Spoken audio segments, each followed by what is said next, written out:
سلام. کارکنان و رؤسای منوتو خیلی وقته که دارن به مجاهدین حمله میکنن و در برنامه قبلی فقط یک گوشش رو دیدیم که به طور مثال بعد از سفر مایک پنس به اشرف سه چجوری جیغ و داد منوتویی به هوا رفت و دیدیم که این واکنش مورد استقبال رسانه‌های رژیم هم قرار گرفت. البته ضدیت هیستریک منوتو با مجاهدین چیز جدیدی نیست و خیلی وقته که وجود داشته. حالا چطور؟ به طور کلی با سانسور اخبار هر نوع ضربه‌ای به رژیم که توش مجاهدین نقشی داشتند. مثلا شما اگر اخبار رو فقط از منوتو دنبال کرده باشید، هرگز چیزی از تسخیر تلویزیون رژیم یا تسخیر دوربین‌های شهرداری تهران یا مثلا انفجار در قرارگاه قدس سپاه یا مقر بسیج که توسط کانون‌های شورشی انجام شده نمیشنوید و اصلا هیچ وقت کلمه کانون شورشی رو نمیشنوید. یا سفر مایک پنس به اشرف سه و حرف‌هایی که اونجا علیه رژیم زده خبردار نمیشید، چون کلمه اشرف سه توی منوتو جزو خط قرمز هاست، در حالی که اغلب رسانه‌هایی که مسائل ایران رو پیگیری می‌کنند چه فارسی و چه خارجی این خبرها رو منعکس می‌کنند. حتی خبرهای جنجالی و مهمی مثل حکم دادگاه برای دیپلمات تروریست رژیم در خبر منوتو اینطور منعکس میشه: اسدالله اسدی به اتهام دست داشتن در عملیات بمبگذاری در همایشی در پاریس بازداشت شده بود. کدوم همایش، کجا، کیا معلوم نیست. بی‌دلیل نیست که یکی از جاهایی که منوتویی‌ها خیلی داغ میکنند وقتیه که رسانه‌های دیگه اخبار مجاهدین رو پوشش بدن، چون این کار میلیون‌ها دلاری که منوتو خرج پیشبرد خط حذف مجاهدین میکنه رو میسوزونه. اما در سالهای اخیر به طور خاص وقتی که منوتو نمیتونه یک واقعه بزرگی که مجاهدین توش نقش داشتن رو بپوشونه، با ادبیات رژیم پسند به مجاهدین حمله میکنه. مثلا بعد از گردهمایی سالانه مجاهدین در سال 2018 توی یک برنامه منوتو به اسم ببین تیوی واکنش نشون دادن. این برنامه‌ای که توش مثلا رفتن توی خونه چند خانواده در انگلیس و کانادا تا واکنش مردم به برخی وقایع رو ببینن. ما به شهرهای تورنتو کانادا، منچستر و لیورپول انگلیس رفتیم تا ببینیم مردم راجع به برنامه‌های 7 روز گذشته چی فکر می‌کنن. واو، هستم. البته کاملا بدیهیه که به شرکت کنندگان این برنامه که چهره‌هاشون در اغلب برنامه‌ها تکرار میشه گفته شده که جلوی دوربین کاملا راحت باشن و واکنش‌های طبیعی داشته باشن. مثلا اینجا که روی بینیش کار میکنه یا داره خودش رو میخارونه، دیگه شما باید باور کنید که صحنه خیلی طبیعیه. اما در برخی آیتم‌های سیاسی کاملا مشهوده که این سوژه‌ها باید واکنش‌های مد نظر رسانه رو داشته باشند. مثلا در برنامه‌ای که بعد از گردهمایی سال 2018 داشتند، یک گزارش از این واقعه از تلویزیون BBC رو گذاشته بودند. BBC فارسی خبری از گردهمایی سازمان مجاهدین خلق در پاریس نشون داد. این گردهمایی نمایشی برنامه ریزی شده بود، نمایشی برای به رخ کشیدن قدرت سازماندهی سازمان مجاهدین خلق. اما در همین صحنه‌های مثلا خیلی طبیعی شاهد هستیم که این سوژه ها اظهار نظرهای دیکته شده و کاملا مصنوعی تحویلمون میدن. مثلا توی این برنامه از همشون خواسته شده بود که بگن مجاهدین بدتر از جمهوری اسلامی هستند و بعد شاهد هستیم در دیالوگ هایی به شدت تصنعی و به شکل بی‌قافیه هر کدوم به نوعی این حرف رو توی صحبتاشون وارد میکنند. رودی جولیانی از نزدیکان رئیس جمهوری آمریکا و وکیل او میگوید که تحریم‌های اقتصادی علیه ایران شدیدتر خواهد شد. او که دیروز در گردهمایی سازمان مجاهدین خلق در پاریس سخنرانی کرد، یعنی از اینها من که اصلا دوستشون ندارم. مجاهدین؟ اصلا به نظر من مجاهدین از جمهوری اسلامی اگه بیاد سر کار بدتر هم میشه. یعنی حالا BBC توی شرایط چی شده و اومده راجع به مجاهدین داره چی نشون میده؟ میخواد مردم رو تهدید کنه، بگه بعدها میرن بدترا میان. اینا فکر میکنم واقعا یعنی اینا قراره بیان بعد از هر جمهوری اسلامی دیگه بدتر از جمهوری اسلامی اونا بدتر از جمهوری اسلامی خودتونی همه هم میدونن تو ایران.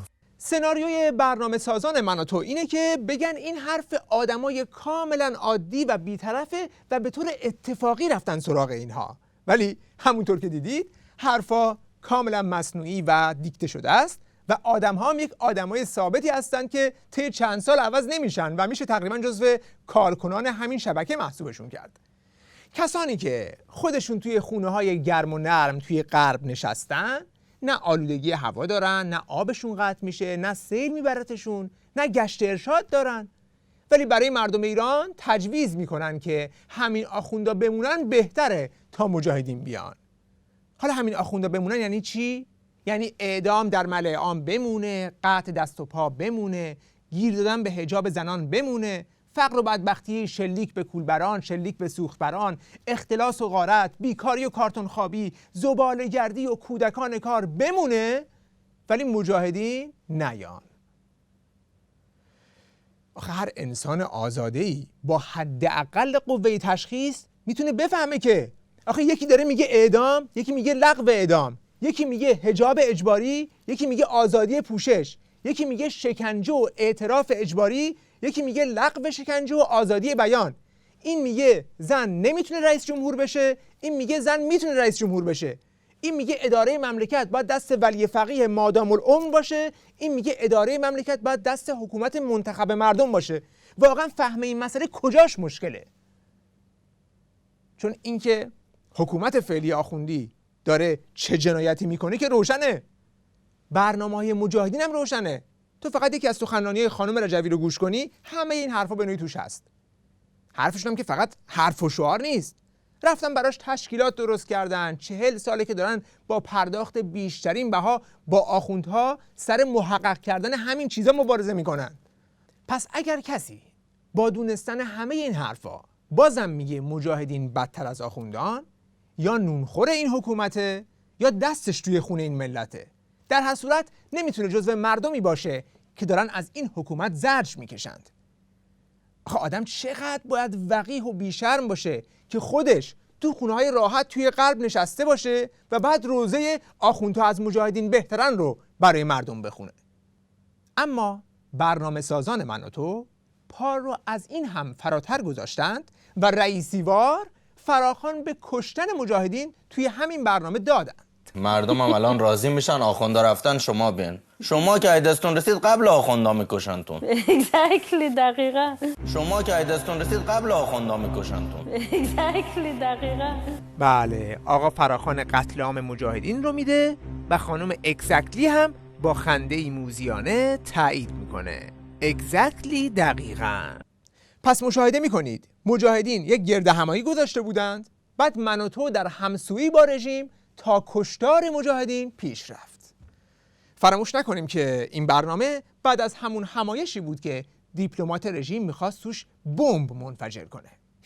آیا این گونه حرفها جاده صاف کردن برای عملیات تروریستی علیه مجاهدین نیست؟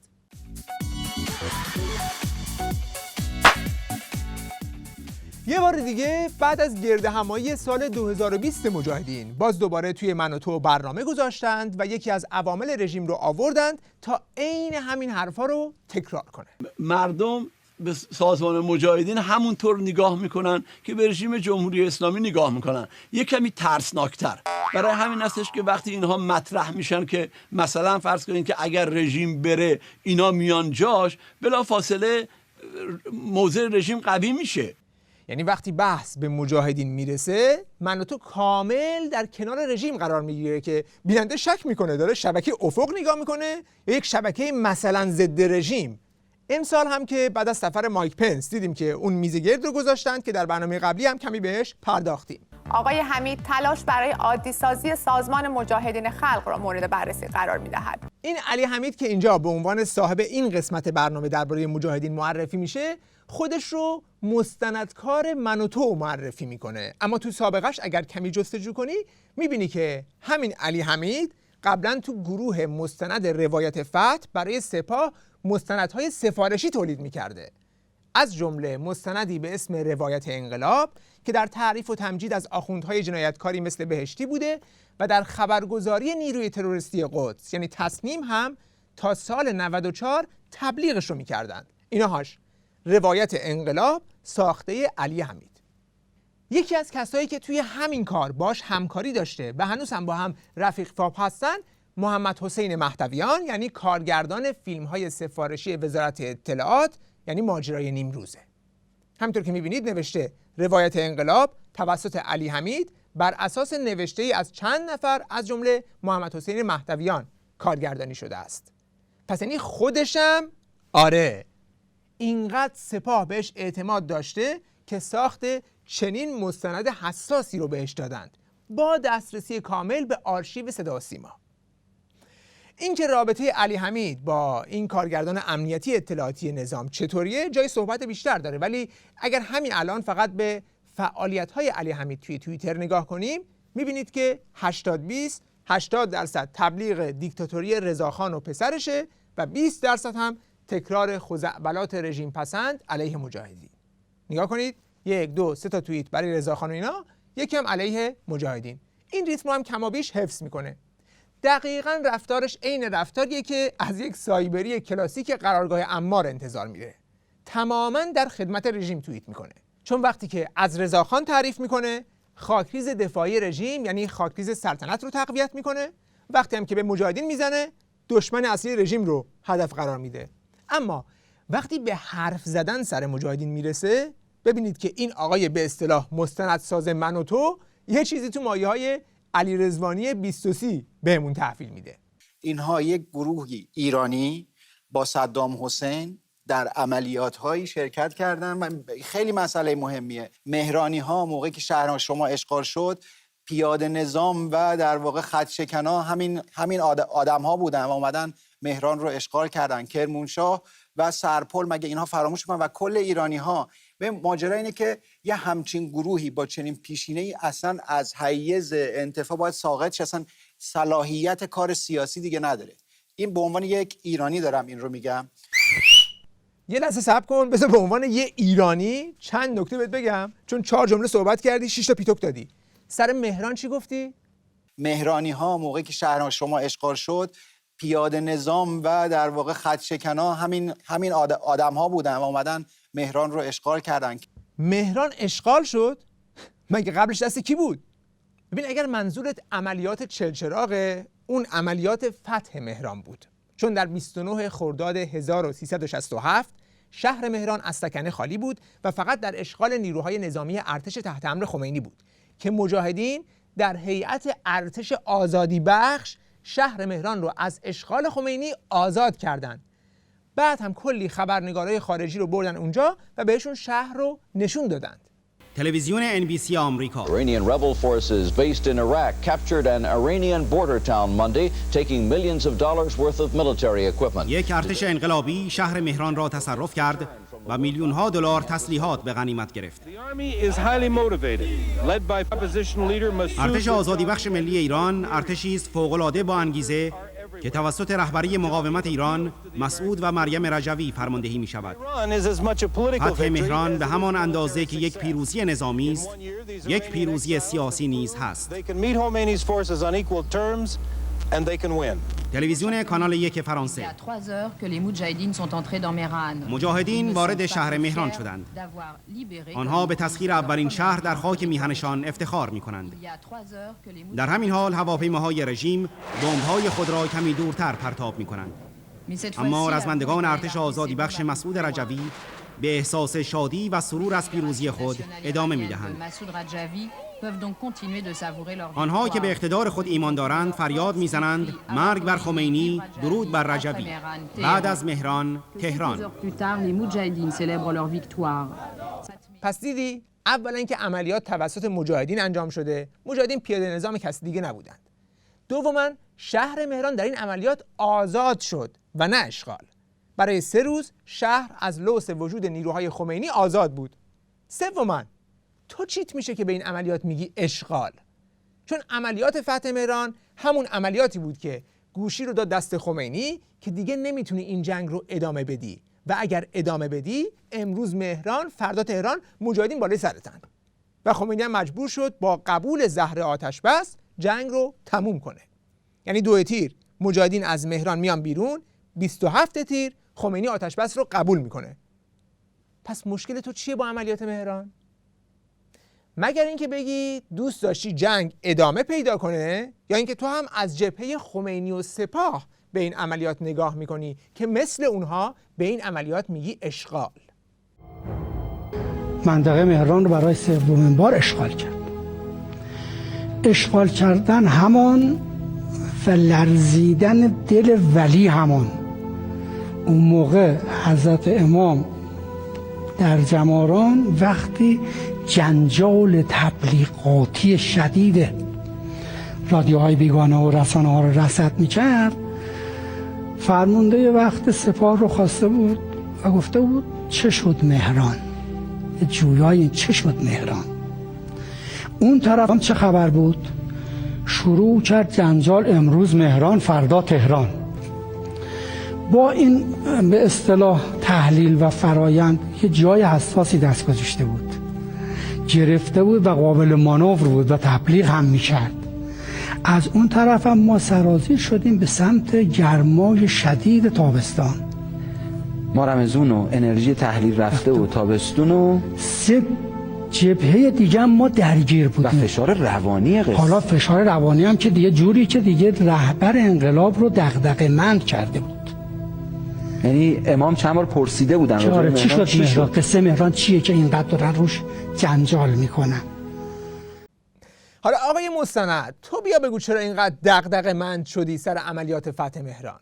دفعه دیگه اگه خواستی مستندی هم کار کنی، اینا رو هم توش در نظر بگیر که خمینی زهر آتش بس رو بعد از عملیات فتح مهران توسط مجاهدین سر کشید، چون بد جوری دلش لرزیده بود و دید که این دشمن قصد سرنگونیش رو داره و دفعه دیگه اگر بیاد میاد برای تهران. یک سال آخر جنگ از خواب بلند می‌شدی گفتن آقا خبر دارید اینا نه چی شد؟ مهران گرفتن. آقا خبر دارید خورد زمین‌ها رو از دست میدی، اسیر داری میدی، غنیمت دارن میگیرن، اینا افتضاحیه جبهه. وقت نمی‌کرد سازمان مجاهدین خلق غنیمتی‌های شما رو جمع کنن. ماهای آخر جنگ تقریبا هر 2 هفته یه بار همیشه که صبح می اومدی سر کار بهت میگفتن آقا خبر داری؟ نه چی شده اینا؟ مهران عملیات چلچراغ منافقین اومدن گرفتن. مگه میشه آقا؟ پس این یک فکت تاریخی ثبت شده است که مجاهدین با عملیات چلچراغ یا همون فتح مهران باعث شدن که خمینی آتش بس رو بپذیره و جنگ 8 ساله تموم بشه. و آقای دکومنتاری سپاه، تو فکر نکن که میتونی بیای توی من و تو بشینی با 2 جمله تاریخ رو جعل کنی، بعد هم بیای بگی مجاهدین با این پیشینه صلاحیت کار سیاسی ندارن. آخه میخوام چیزی بهت نگم، ولی آخه قورباغه، مگه مجاهدین از تو مجوز کار سیاسیشون رو گرفتن که حالا تو میخوای لغوش کنی؟ بابا مجاهدین برای شروع مبارزهشون نه از شاه، نه از بابای شاه، نه از خمینی، نه از پسر خمینی و نه از هیچ کس دیگه اجازه نگرفتن. بعد تو میخوای با 2 جمله دریوری گفتن مجاهدین رو از حیز انتفاع ساقط کنی؟ به بعضی واقعا باید گفت دهنت رو اندازه کلماتت باز کن. گنده تر از خود بخوای حرف بزنی بخیه لازم میشی.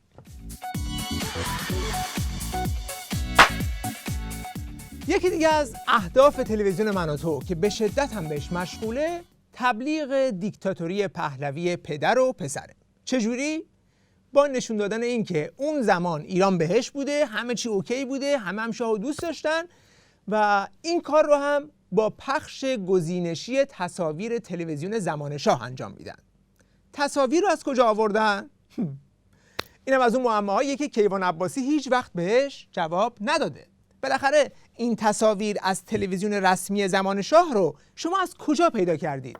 بتونن به نحو شایسته‌ای انجام وظیفه بکنن و خواسته های رهبر عالی قدرمون شاهنشاه آریامهر رو به مرحله عمل برسونن. میخواین رأی بدین چه طبقه بیشتر از همیشه هستن که والا الان کارگر الان در سطح بالای قرار گرفته. ما افتخار میکنیم، من خودم یه کارگر بودم، کارگر زده بودم و افتخار میکنم که این نصیبم شده که بخوام رأی بدم.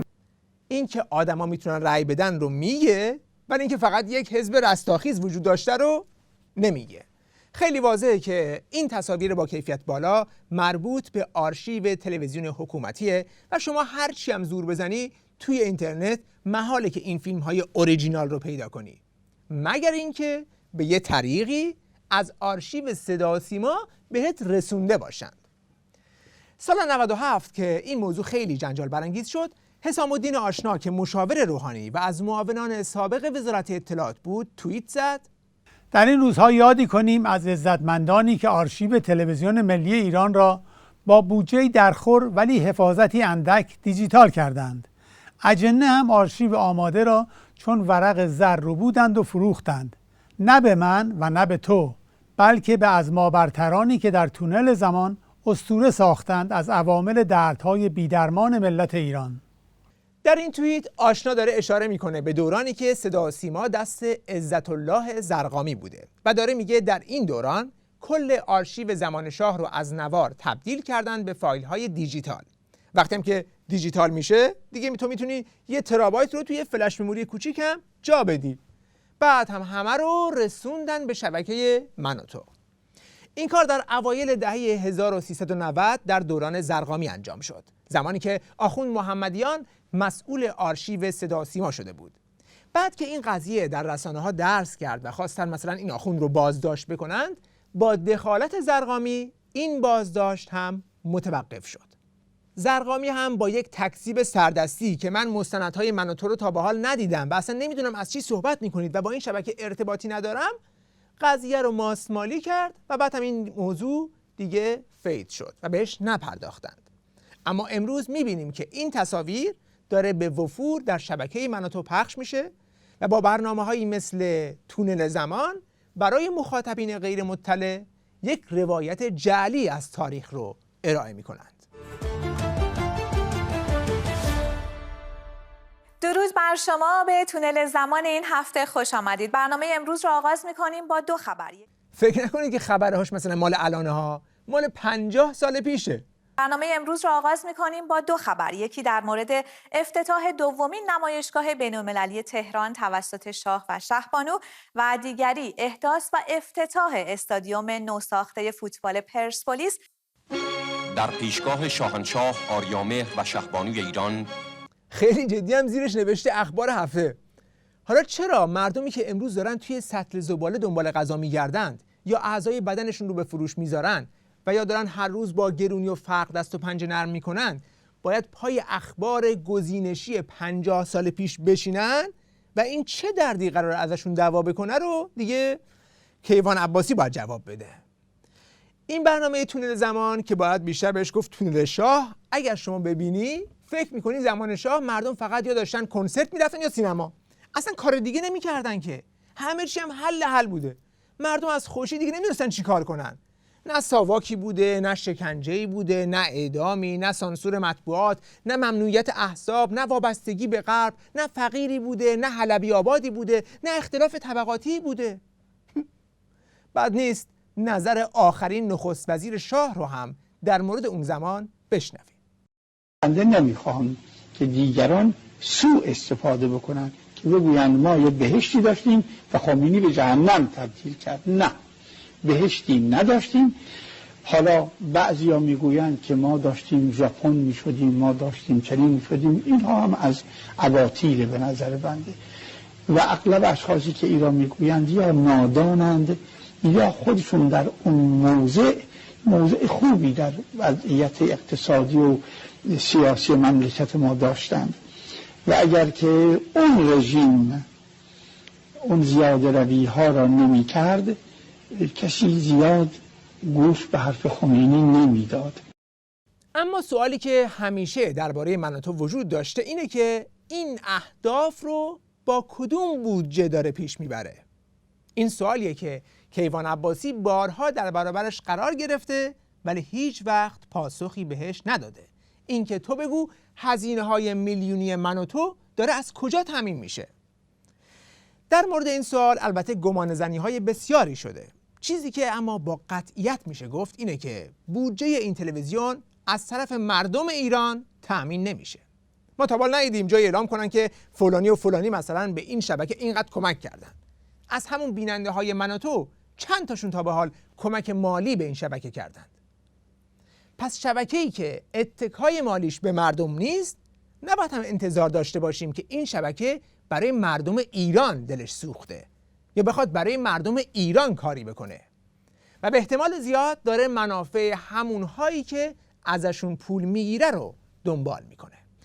در مورد گزینه‌های محتمل تامین کنندگان مالی من و تو، یکی از کارشناسای پای ثابت من و تو و از مبلغین امروزی دیکتاتوری پهلوی که تا دیروز البته اصلاح طلب بوده میگه من نمیدانم بودجه تلویزیون من و تو از کجا تأمین می شود، ولی از شیطانم اگر بگیرن نوش جان، تا زمانی که در جهت مقابله با پروپاگاندای رژیم علیه پهلوی گام برمی‌دارند. اصلا شما از خود سپاه آدمخواران انقلاب بودجه بگیر، این مهم نیست. مهم این است که چه تولید میکنی. این که این حرف رو توییت کرده یکی از خودی‌هاشونه ها، یعنی تو کار مالکشی برای دیکتاتوری سلطنتی اونقدر خزه که میشه ازش پالتو ساخت. حالا چرا در واقع ما رو پادشاهی، من شخصا در واقع تاکید میکنم اینه که من به تسامح از اون به پهلویسم یاد میکنم. پهلویسم میتونه در هر دو فرم تجلی پیدا کنه، ولی با توجه به آشنایی سیاسی تاریخی ملت ایران با نهاد پادشاهی و با توجه به سابقه درخشان پادشاهی آریامر و رضا شاه، به نظر من در فرم پادشاهی شاید بهتر بنشینه. پس حداقل این موجود توییت میکنه که ممکنه من و تو از سپاه پول گرفته باشه برای تبلیغ پهلوی. ترکیب جالبیه نه؟ گزارشات مالی منتشر شده حول من و تو هم نشون میده که این شبکه به درآمدهای خودش هم اتکا نداره، چون در بیلان سالانش فقط داره ضرر میده. در 10 سال گذشته شاید بیش از 120 میلیون پوند ضرر کرده باشه یا خرج برداشته، تقریبا سالی بین 10 تا 20 میلیون پوند. همونطور که ملاحظه میکنید سال 2018 18 میلیون پوند، 2019 20 میلیون پوند، 2020 23 میلیون و همینجور برو بالا. ولی سرمایه گذارهاش با این ضررهای مالی هیچ مشکلی ندارند که این به روشنی نشون میده این شبکه فقط یک شبکه سرگرمی نیست که برای درآمد تأسیس شده باشه، بلکه اهداف سیاسی داره که برخیش رو در همین برنامه بهش اشاره کردیم: حذف مجاهدین یا حمله به اونها و تبلیغ دیکتاتوری پهلوی. البته به طرفداران نظام ولایت فقیه و قاسم سلیمانی هم تریبون میده. آقای سلیمانی به عنوان یک فرشته صلح معرفی می شود، نه فقط به عنوان یک جنرال و یک مرد نظامی، یک مبارزه برای صلح. من یه بار گفتم در همون شبکه محترم من و تو، گفتم ایشون مستحق جایزه نوبل برای صلح. آقای سلیمانی و عشق ما به آقای خامنه ای، رک و پوسکنده بهتون میگم، و به آقای سلیمانی، عشق ما پولی نیست. و حتی تا به حال دیده شده که مجریان من و تو نشانه های بارزی از ولایی بودن یا هوادار سلیمانی بودن رو از خودشون نشون دادند. امیدوارم هزینه های این اتفاقات رو حداقل تقبل کنن این افرادی که تو داشتی اسم بردی. ما اسم نمیبریم، نمیدونم چرا. رهبر عزیز کاش تقبل کنه اون هزینه های افرادی که آسیب دیدن، هزینه های افرادی که گوله خوردن تو خیابون. الان با لیست ما بذاریم که لیاقت داریم. چرا این میشه گیریم پدر شما بود فاضل، از فضل پدر شما رو چه حاصل؟ گیریم شما 4 تا رفیق سپاهی داری که کارشون هم خوبه، انسانای نازنینی هم هستن. بله، از همینجا درود میفرستیم براشون. چه ربطی به این یه سری بی‌مسئولیت ناخرده کار نابلدی که مثلا سر کار دارن؟ الان آقای قاسم سردار قاسم سلیمانی هم سپاهی رفته بیرون، داره کارش انجام میده، از مرزام داره دفاع میکنه، خیلی هم ازش ممنونیم. با این رزومه و با این شناخت از شبکه من و تو اصلا عجیب نیست که در هر فرصتی کیوان عباسی سردسته من و تو یا برای تخلیه کینه‌های خودش علیه مجاهدین با توییت‌های اینچنینی در کنار آخوندها قرار بگیره و مثلا بعد از سفر مایک پنس توییتی بزنه که رسانه‌های رژیم ازش استقبال کنند. مهم نیست چند میلیون دلار پول خرج کنین و چند تا سیاستمدار بیارین تو مراسمتون. مهم نیست که رسانه ظاهرا ایرانی از طریق پروژه عادی سازی چقدر براتون تبلیغ کنه. من به نظرم این چیزی که کیوان عباسی اینجا داره میگه حق مطلقه. البته برخلاف اونچه که کیوان عباسی میخواست بگه که این قضیه اصلاً مهم نیست، واکنش‌های دیگه نشون داد که اتفاقاً این قضیه برای بقایای شاه خیلی مهم و نگران کننده است، مثل این رسانه همفکر خودشون. اما درباره موضوع مجاهدین خلق، گرچه اکثر مخالفان جمهوری اسلامی مایل به جدی گرفتن خطر به قدرت رسیدن آنها نیستند، ولی به نظر میرسد آنها با فرافکنی یا با حقیر شمردن دشمن مرتکب خطای محاسباتی بزرگی شده‌اند و سازمان مجاهدین خلق در حال هموار کردن راه خود برای رسیدن به قدرت در ایران است. موضوعی که به همان اندازه باور نکردنی بودن میتواند امکان پذیر هم باشد. البته برای این احساس خطر در همین رسانه دلایل مشخصی رو هم پیدا کردند. ممکن است پرسیده شود چرا آنها باید چنین کاری بکنند؟ به عبارت دیگر چرا مجاهدین و چرا شاهزاده رضا پهلوی نه؟ به نظر می رسد پاسخ این پرسش را در چند عامل باید جستجو کرد. اول سازماندهی و تشکیلات سازمان مجاهدین خلق. این مورد از معدود مواردی است که با قطعیت کامل میتوان گفت هیچ گروهی از مخالفان جمهوری اسلامی چنین سازماندهی و تشکیلاتی ندارد. آنها به مبارزه مسلحانه با جمهوری اسلامی پرداختند. هزاران کشته در این راه دادند و سرسختانه برای باقی ماندن جنگیدند تا سایر مخالفان حکومت که به اندازه مجاهدین سازماندهی، تشکیلات، انگیزه ندارند. سفر مایک پنس به کمپ مجاهدین و زدن این حرفها بر سایر مخالفان جمهوری اسلامی بسیار گران آمده. اون چیزی که در سفر مایک پنس به اشرف سه بیش از هر چیزی برای بقایای شاه گرون اومد، همون جمله‌ای بود که در اون صراحتاً به آلترناتیو این رژیم اشاره کرد. باید به این بخش از سخنان مایک پنس توجه کرد که گفت اقبال مردم به پهلوی فریب حکومت است و مردم ایران نمیخواهند از یک دیکتاتوری به دیکتاتوری دیگر به گفته او برگردند. ضمن اینکه او برنامه 10 ماده‌ای مریم رجبی را برای ایران متضمن آزادی و دموکراسی دانست. ملاحظه می شود که مایک پنس به وضوح اعلام می کند که از شاهزاده رضا پهلوی حمایت نمی کند، اما در عوض مریم رجوی و مجاهدین خلق را آلترناتیو جمهوری اسلامی می داند. حرفهایی بسیار روشن و صریح که شنیدن آن از زبان کسی که گفته می شود رئیس جمهور احتمالی آمریکا پس از جو بایدن خواهد بود، بی سابقه و همچنین هشدار دهنده است. او گفت حکومت جمهوری اسلامی می خواهد بگوید آلترناتیوی برایش وجود ندارد، اما یک آلترناتیو آماده و سازماندهی شده و ذی صلاح با حمایت مردم برای آن وجود دارد که همان سازمان مجاهدین خلق است. So I came here today simply to say we stand unequivocally on the side of the Iranian people. ما قاطعانه در کنار مردم ایستاده‌ایم. این رژیم حاکم همیشه این دنیا رو اینطوری میخواد فریب بده تا باور کنند که آلترناتیوی وجود نداره برای وضعیت کنونی، ولی یک آلترناتیو موجود هست، وجود داره.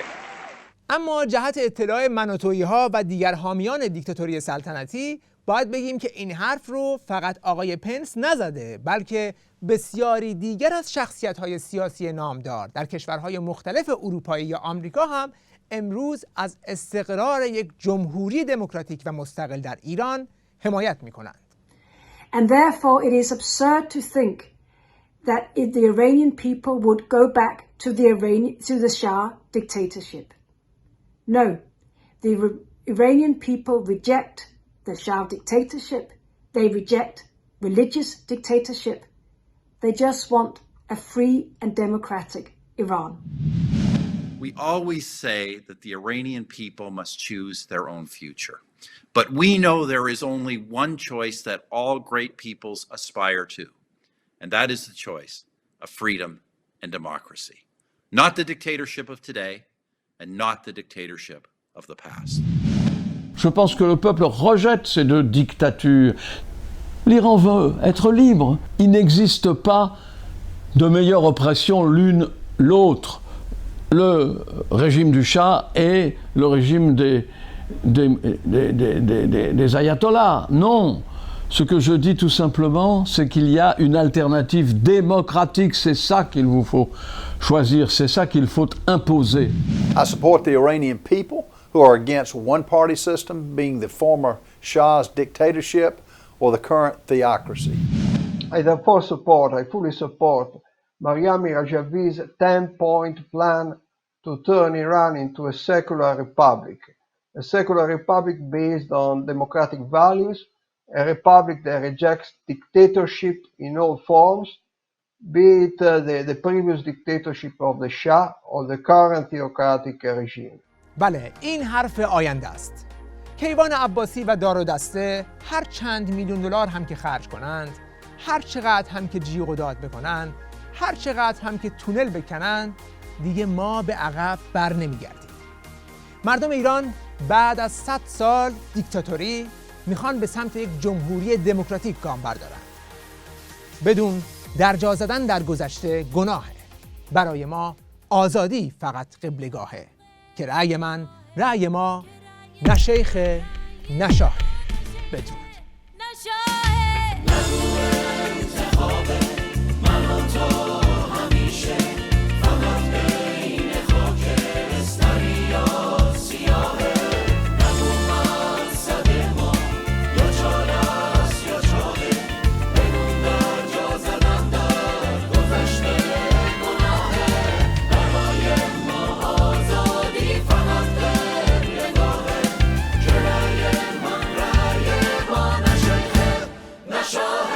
رفته تو خالی هیاهو واسه هیچ مدیای فیک و گنگ و شلوغ کور و حسرت زده مرده پرست نشه نوستالژی های دروغ بین ما و جاده فرداها دیوارای بتونی میسازن از گذشته های تاریک و نمور یه بهشت کارتونی میسازن توی تاریخی که مثل ساعته به عقب بر نمیگرده عقربه این پرنده پر زده تو آسمون بی خیال نیش ما رو عقربه